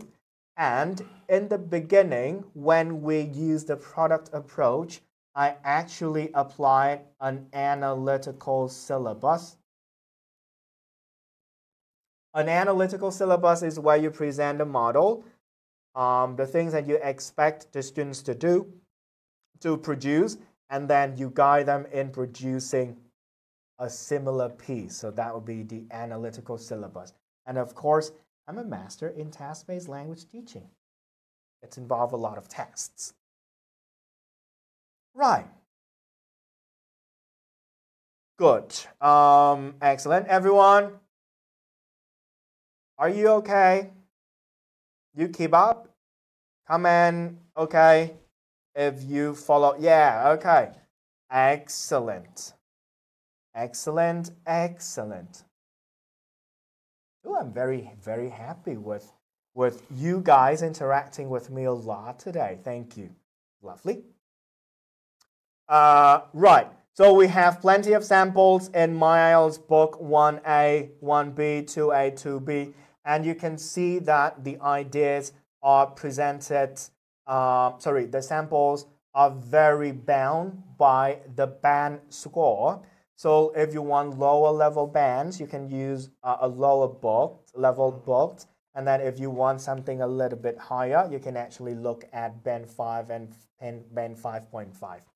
I just want to remind you though, if you write something like this in an exam room, which is in the preparation course like band 5.0, 5.5, the thing is the samples are correct and free of error, which means that this sample might receive a 6.5. Okay, the DTP prepare an excellent sample for you to present to the students, so that when they start writing, they might get their bands reduced when they make mistakes and errors. Okay, so if they make like spelling mistakes, or if they have like a systematic grammatical error, then the band score would be reduced to, for example, 5.0 or 5.5. And of course, we want to aim for something higher, so that the students with their issues with like inadequate preparation time, they can actually reduce the band score a little bit. All right, so teaching writing part, task 1. What do you know about writing task 1? Can you give me some keywords about writing task 1? Overview. Okay, we write an overview, 150 words at least. We write a report. It lasts 20 minutes. Well, this one is debatable. If I have more time to work on task 1, I can actually argue against that. But let me give you my take. Okay, writing task 1, you should write it for about 10 to 15 minutes only. Okay, focus on task 2. Task 2 is important. Double way. Okay, double way. The mark will be multiplied, and then that's why we should focus more on writing task 2. Okay, yeah. Task 1 is about describing charts. Okay, that is good. It's about describing charts, maps, and stuff. So now let's go through. This is from book 2A, band 4.5 to 5.0, My IELTS. And this is an example chapter, unit of writing task 1, okay, describing a bar chart. So I will go through, because we don't have much time, I cannot do another demo, but I can actually guide you through the book flow, and then you can actually deal with your students once you get a copy of the book and instruct the students with this one. So, of course, in the beginning, we have an exam briefing. It's never enough for me to mention this. Remember, ask your students to read out loud in class, okay? Don't skip it. It's just right there. It's minimal effort, just 2 minutes, but the impact is tremendous, okay? So let the students read this one. And you might want to feed a little bit of your experience and input about the exam so that the students won't be panicked, okay? Right, so after that, we would move to the task analysis. So you will be given a graph like this. You might want to spend some time to talk to the students about the details. You try to underline the keywords in the question, what is being asked, and then you can also deal with the question with the graphs right there. Can somebody remind me what kind of chart I have in the screen? What kind of chart is this? It's a bar chart. Yes, okay. It's a bar chart. Very good. And does it have years? Is it in 1 year or many years? Is it 1 year or many years? Many years. Okay, we have 2010, another point in 2015, another point in 2020. So in general, you have a decade, a window of a decade, so that we have to discuss. Okay, now I have another question. With these years, which tense do we instruct our students to write? Which tense? Past simple. Very good. When you use past simple, is it possible to use any other past tenses? Or just past simple? Any other past tenses? Past perfect. Very good. You cannot use present perfect because 2020 is 5 years into the past already. Okay. I have, oh yeah, so you have past simple and past perfect. That is good. And then we also have the different age groups. You might want to teach them how to paraphrase the different age groups as well, based on the material. Okay. All right.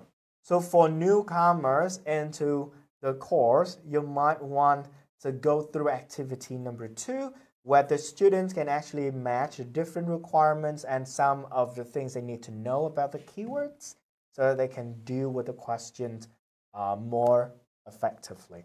Okay. After the task analysis, you would start writing the introduction part of the essay, okay, of the report. So over here, DTP present, one of the approaches that DTP actually use in the text is like what I already mentioned. It's called the product approach and an analytical syllabus. So the two methods are used throughout the series. So you can see a lot of samples. We have to work on analyzing sample and picking words and phrases for our students so that they can actually learn. Okay, so you would see words in context a lot. Very good, very good. So working with a partner, competitive instruction paragraphs, which one do you think is better and why? And then you can actually discuss this one. Okay.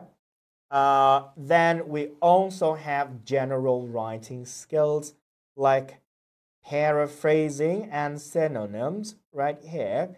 The concepts of paraphrasing and synonyms are actually mentioned throughout the series and across the 4 skills.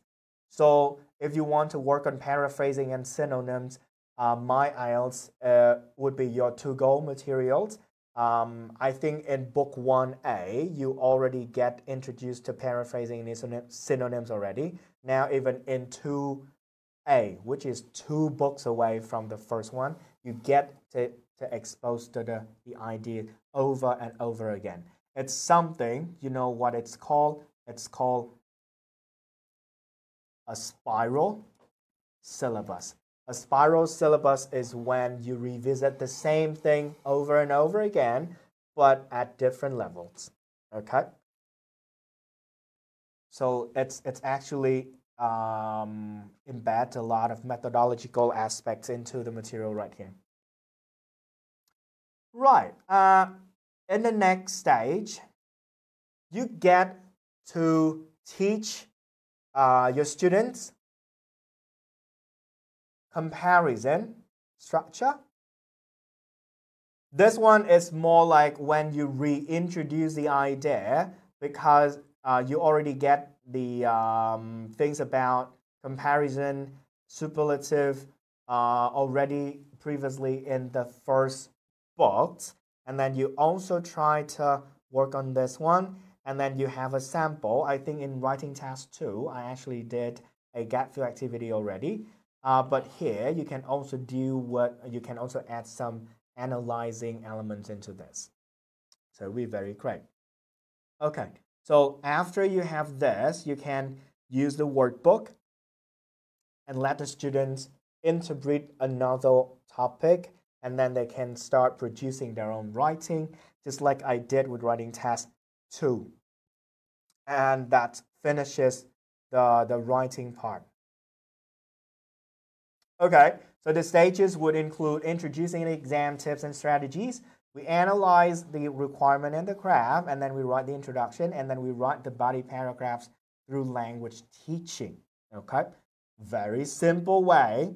So like I said, many teachers fear teaching writing for IELTS, but hopefully after this session, you would get something that you can use. Like just for any lesson, you would use the same template and you start developing from it, and then you will make a lot of money by teaching IELTS using these frameworks. Right. So we have just reviewed the materials for My IELTS series and Succeed in IELTS. We plan an out reading lesson. I just taught a demo, writing task 2 lesson, and how to deal with writing task 1. I would like to show you this series one more time. And we have just talked about how we can actually use the material to teach students. And I also provided some of the key phrases for you to do your own research on. And I believe that we've just done the major part. So shall we move on to the Q&A part, where Chris and I will be talking a little bit more about this. So, Chris, would you like to share the same screen? Sure. Yes. Thank you very much, Mr. Minh, for your valuable information and informative information about how to teach the reading and writing task in the IELTS preparation and using all the key components in the IELTS from DTP. And right now we are welcoming to receive your questions, and then we are ready to answer that. So if you have any questions, please type in the chat box. At the early stage, we have a question of what is the recommended English level for student learning for the IELTS preparations? Right here. So, right. Okay. So, in the past, people would say that you should only work on IELTS when you already have a high level of language proficiency. However, I have been in the industry for almost 15 years, and I start to realize that the age at which students will start learning IELTS is getting lower and lower. Okay, I already have students at the age of 12, and they already took IELTS and they got 7.5. They started when they were very young, so that is age-wise. The age at which students take IELTS is getting lower and lower, and also thanks to training, research, and then material development, we now already have academic and IELTS-oriented materials so that students can actually start working on IELTS in a stress-free classroom very early. My recommendation is when they when they start reaching the age of 12 or 13, they can start getting introduced to IELTS already. Because, for example, in Vietnam, where I'm at right now, some of the high schools, they also have to use IELTS to enter at to get to admission to high school already. So, and the My IELTS series is actually designed book 1A, students age 13. Okay, so 13, 14, that would be 1A, 1B, and then you have 2A, 2B, that would be for 15 and 16. And by the age of 16, they might be ready to get about IELTS 5.0 to 5.5.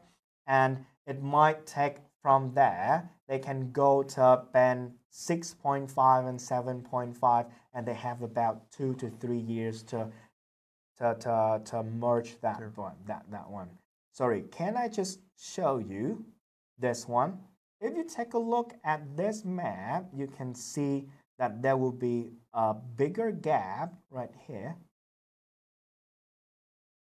So the final 3 gaps, it might take quite a while for students to reach. From 5.5 to 6.5, it takes about 1 year, and 6.5 to 7.5, it might take another 1 year or 1.5 years. So if you start early down here, so you can see this one, 13, 14, 15, 16, 17, and potentially if they're fast, they can make a leapfrog, and then they can increase their band score very fast later on. Okay. Thank you for the questions. That's also like our thematic topic about like teaching IELTS for the teenager at the early stages. And Well, I mean, personally, I think that would be better for the students, ages from 12 and above, to get ready for the IELTS preparations. Not only from the human teacher, but only like from DTB, they have a variety of these series of electronics and books and components and materials to help them out with the IELTS preparation. And today we have listened and we received a lot of information, strategy in reading and how to not only help the student to tackle and feel comfortable in the way they're learning, and it's also help the teachers to have more confidence in doing and teaching reading and writing in IELTS. And I think that will be very helpful. Okay, right now, so any other questions? I wonder, teenager can answer writing task number 2 well when they don't have enough social experience and knowledge. Yes, I think this is a very good question. So when we talked about IELTS, it's mostly about preparation or exam training, but IELTS can be a great opportunity to help students develop their own knowledge and experience as well. So, but normally that doesn't happen if they start IELTS too late. And that is the reason why we at DTP developed the My IELTS series.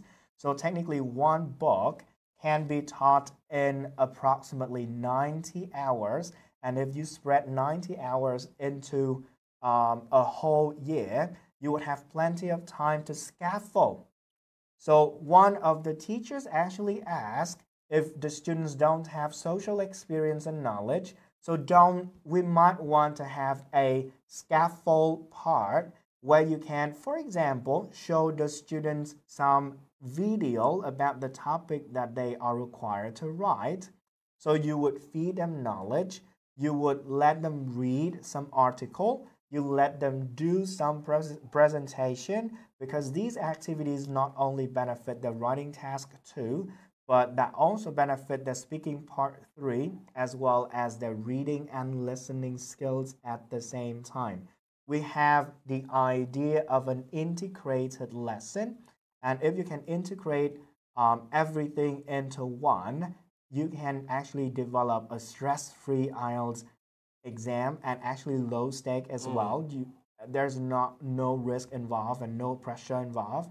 So you try to turn it into an educational opportunity for learners. And I really like doing this for some of the classes in which the students don't have to take the exam for within a short period of time, and they can actually enjoy learning rather than preparing for an exam. Okay. Thank you for your question. I think we have like a list of like. We have like a bunch of the questions is already on the list. Yes, okay. I needed to IELTS. Oh yeah, can you read this that one? This one, right? Yeah, okay. yeah. So there is a questions from the participant telling that I intend to teach IELTS for 16-year-old students who have no prior knowledge about IELTS. Should I start with book 2A or should I use book 1A to build her foundation? Okay. Right. For this particular topic, as I already mentioned, the fact that My IELTS is built on a spiral curriculum, so topics will be revisited but at a higher level for book 2A, and book 1A and 1B would be to get to the lower level students. So what my concern will be their age, not just their age, but also their proficiency. If the proficiency would be about early A2, which is about 2.5 to 3, then you might want to start with 1A. We have applied 1A to teach university students here in Vietnam as well, and it worked well. So you might want decide to check for their proficiency first. Okay, if their proficiency is about 4.5 level, then just go with 2A. If they're lower, like 2.5 to 3, you might want to start with 3.54. So it depends on their proficiency rather than their age and how well they know about the IELTS exam. So like I said, the 4 series will be for skills training and proficiency, and then the practice test will be later on. If they have zero knowledge about IELTS, just don't do with the practice test. You can just start with 1A or 2A depending on their proficiency level. Yep. Using 1A for students age 12 and 14, that works wonder. I think you might want to use that for age 12 and 14. Remember everyone, IELTS is suitable when the learners already developed cognitively at stage number 3, like in the Piaget's stages of development. Once they start developing their cognitive ability and they can start talking a little bit about abstract topics, they can get exposed to IELTS. So in Vietnam, we have like students grade 7. And in other countries, if they're age 12 or 13, you might want to start with band 1 with A1 already. Yep.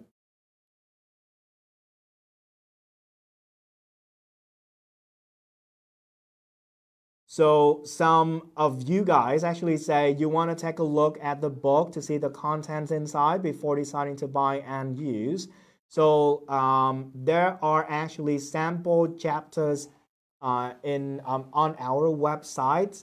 I think the technical guys here will send through the link to the sample materials, so you can actually access and view the sample materials for the series. Yeah.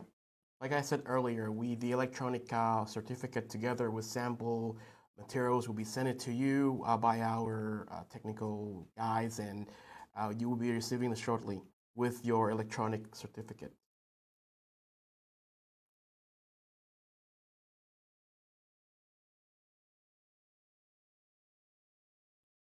Okay, so we have so many questions rolling over.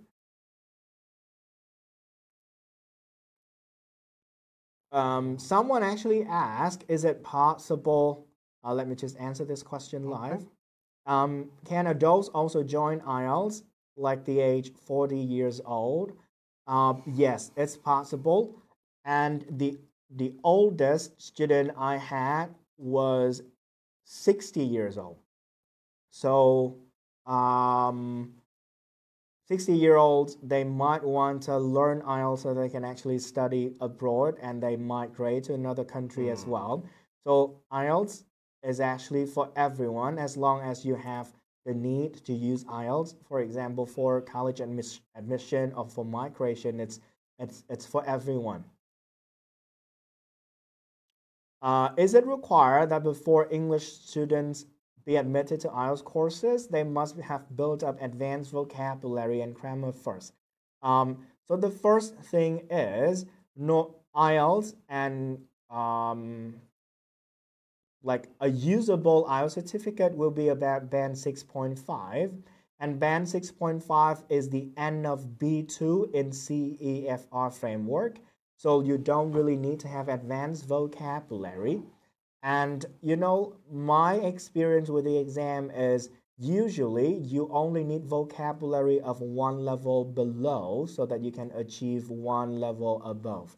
So if you want to get a band 6.5, maybe you can use language from B1, but you use the level, you master using the language in B1, and you can still achieve writing and speaking 6.5. So vocabulary is not a major obstacle here, especially advanced ones. You only need to build the basic, the foundational language or for them, they would be able to tackle the topic quite well. So don't be stressed out when it comes to vocabulary. You do need to spend time on it, but don't spend too much time on it. It doesn't convert to exam performance.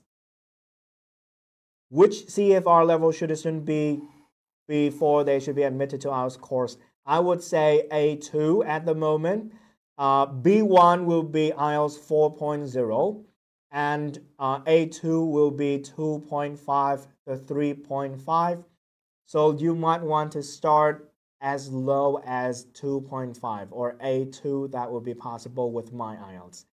Before, it would be a little bit more difficult because there were not many materials available. So technically, an IELTS materials for lower level bands will be more or less IELTS oriented. We use the format from the IELTS exam, but then we would scaffold the language. We create the language so that the learners can also benefit language-wise. Do you provide a curriculum or teaching guide to go with the book?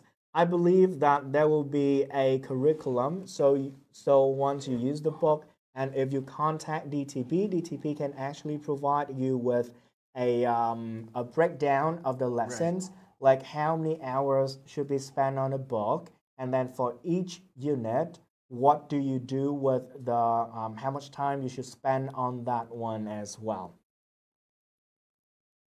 How many months if you want to study IELTS? Well, I have students who spend 3 or 4 years studying IELTS and in a more or less stress-free environment. But I also see a lot of students who come to me within like a few weeks and they want to take IELTS. Of course, they would have to bring a certain level of proficiency with them before they can actually, talked about taking the IELTS exam.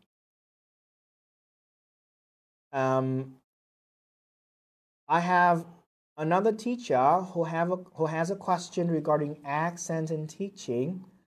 Which accents should we orient our early students in IELTS class? For IELTS, you are normally exposed to a wide range of accents across the globe, not just American accents. We have Australian and British accents dominantly. Then sometimes we also have Indian accents, but in very rare cases. So, anyway, this is the age of global English, which means that the number of speakers who are not native are actually much higher than the number of natives. So we try to get them to be exposed to a wide range of accents. But if we let them hear and work with like American, British, or Australian accents, I think that's perfect. And when you start with our books, you would get the accents that you normally encounter in the exam room. So don't worry about that. Okay. Well, it's good. Someone just bought the series via DTP website this morning. Okay. For further support, DTP will contact you and help you. And would you kindly just drop a text on our fan page, and then our people will try to help you with using the books, okay? How long does it take to raise the band score from 6.0 to 8.5? Well, to make a jump, usually it takes quite a long time, and there are many variables in place. So you can think about the intensity, how much time you spend on preparing, how much exposure that you have, and many kinds of stuff. So, and for a teacher to begin teaching IELTS, you don't really need that high. My advice is you can actually teach IELTS to students maximum one band below you. So for example, if you're at band 6.5, you might it's possible for you to teach like maybe band 5. Usually the standard level to teach IELTS would be C1, which is band 7, and then you can confidently teach up to band 5.5. well, let's just say 1.5 band below you, that will be easier, okay? And it will be safer for you, and it would also benefit the students as well. You might be 1.5 band above your students, and unless you reach the higher band level, for example, I'm at 8.5 at the moment, but a lot of my students are targeting band 8 or band 8.5, because 8.5 is close to the end of the journey already. But earlier in your journey, you might want to start teaching if you're 1.5 band above your students. And of course, you can just start teaching lower level students, and then you can also train yourself to increase your affinity towards the exam, and then you can boost your band score after every time you take the exam, and then you can also start raising the the band score that you can actually take. With this question asking, can you share about some of the initial obstacles when teaching IELTS for teenagers? Yes. What the initial obstacles when you start teaching IELTS for the teenagers would be the fact that the teachers might not know the exam too well. So IELTS is what I show you today is just the tip of the iceberg, and it actually takes plenty of time of yours at home to start learning a little bit more about IELTS. So at home, you might want to read the IELTS books. You might want to go through each book, and then you can also look at official materials about IELTS to learn more about it. You can do the materials and stuff, and of course you might have to take the real IELTS so that you have the credential to teach it as well. Yeah, but in general, it's not too stressful. Do these books include answer keys?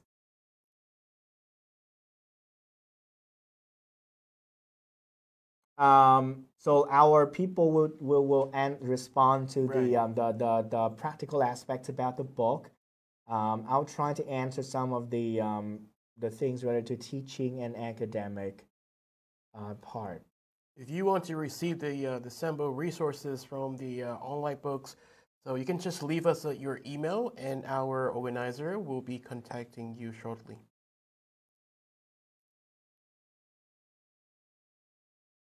Yeah, I think we actually answered the majority of the questions right here. So I have the teenagers. They're struggling with knowledge to put in the writing as well as for comprehension to do other tests. Could you provide some solutions for this? I think my response would be quite similar to a response I provided earlier. You might want to take this as an educational opportunity to provide a more interactive CLIL lesson. CLIL is content language integrated learning, where you provide knowledge about the world, but of course to a basic level so that they can develop some insights into the topic that they teach, and it would be easier for us to deal with these things. Someone says, can we make practice tests for 7.5 to band 9.0? Well, usually in order to achieve a band 7.5, your reading and listening will be about band 8 to band 8.5 already. So technically, for practice tests, we already have, you can actually use the final book in the series, IELTS in Depth, where you get 6 practice tests for 6.5 to 7.5 plus, and just work on the reading and listening part. If you can score like 35 above 35 questions, you're very confident to get about 8.0 to 9.0 for IELTS listening and reading already. Yeah.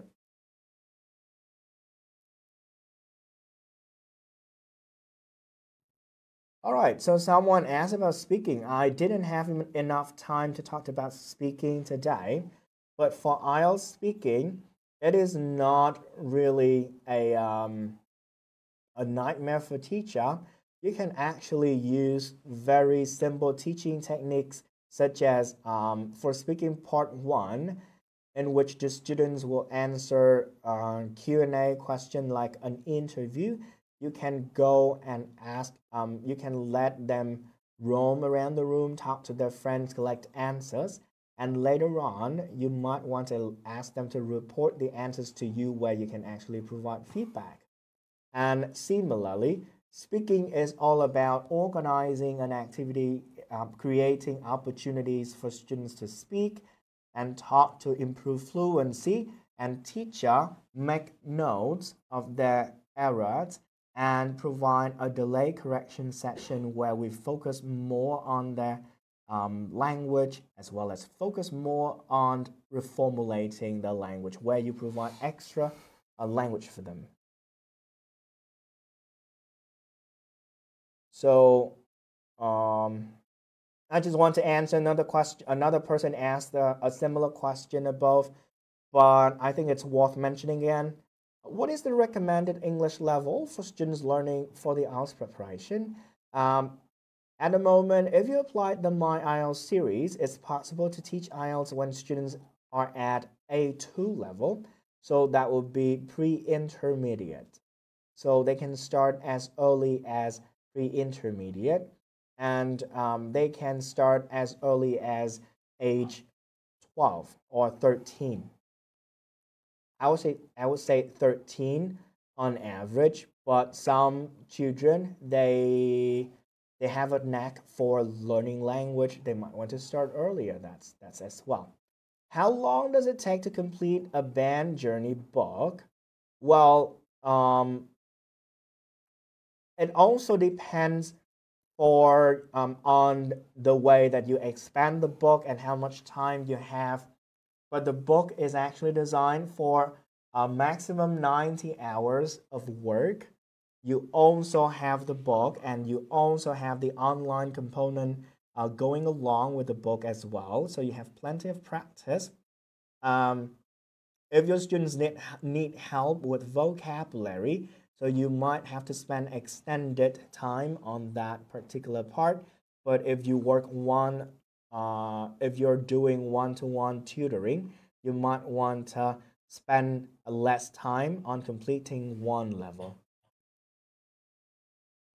I would say minimal time to complete one level would be about 60 hours, unless your students do a lot of homework.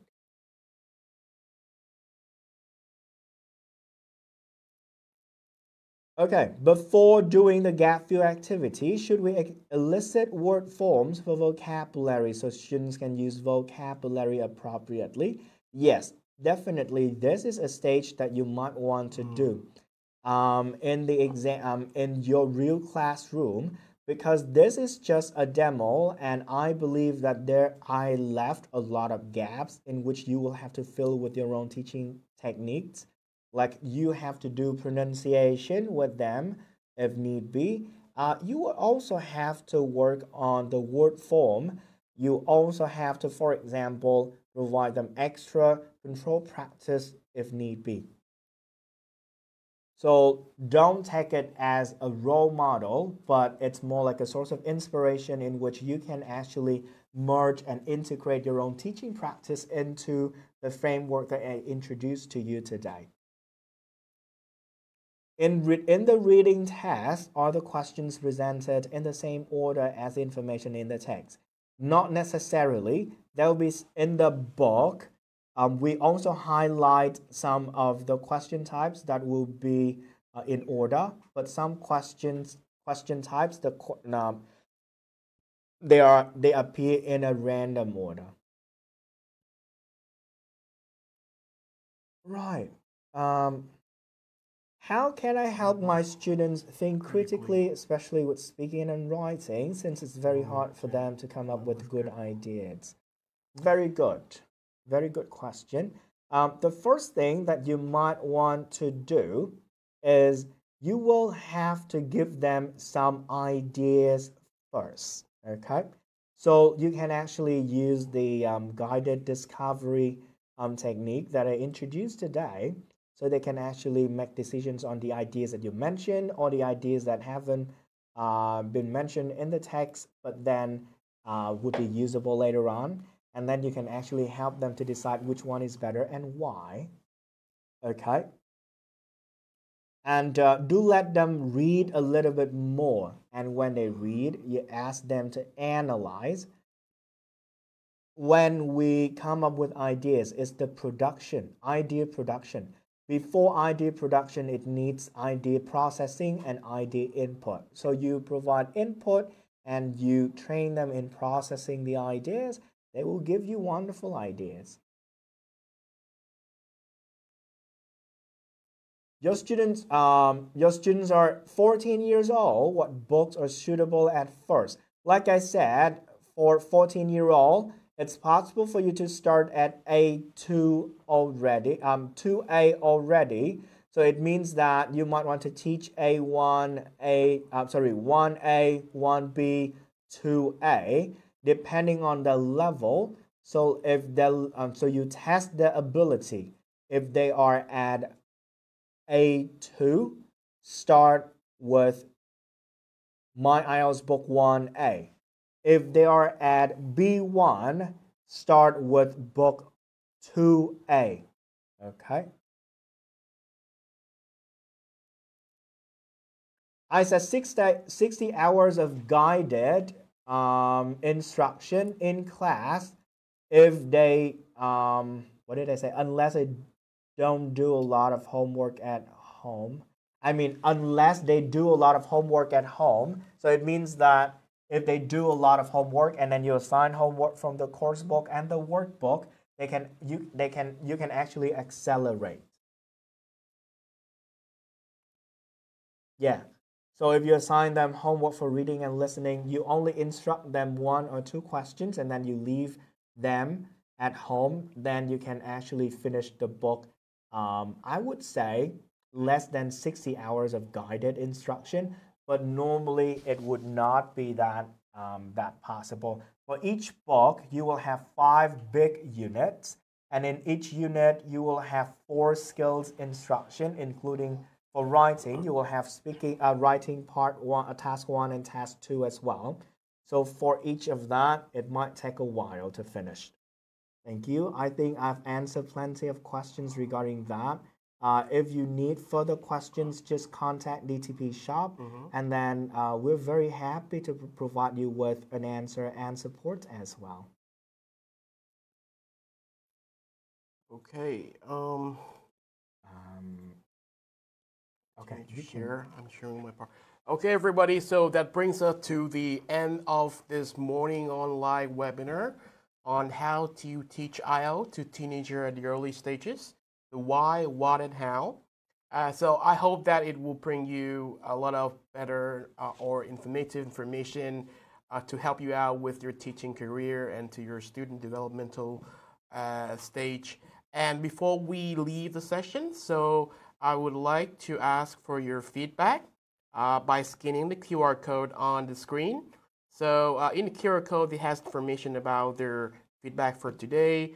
And of course, with their email, if you can put the email in the feedback form, we will send you all the electronic copies of the certificate and the sample materials. Thank you for all your participations and your involvement, your great participation today. Please be informed that for next week, we will have another webinar on Saturday, 21st of June, on how to teach English to young learners using exam-aligned materials, hosted by Mr. Francis Chung.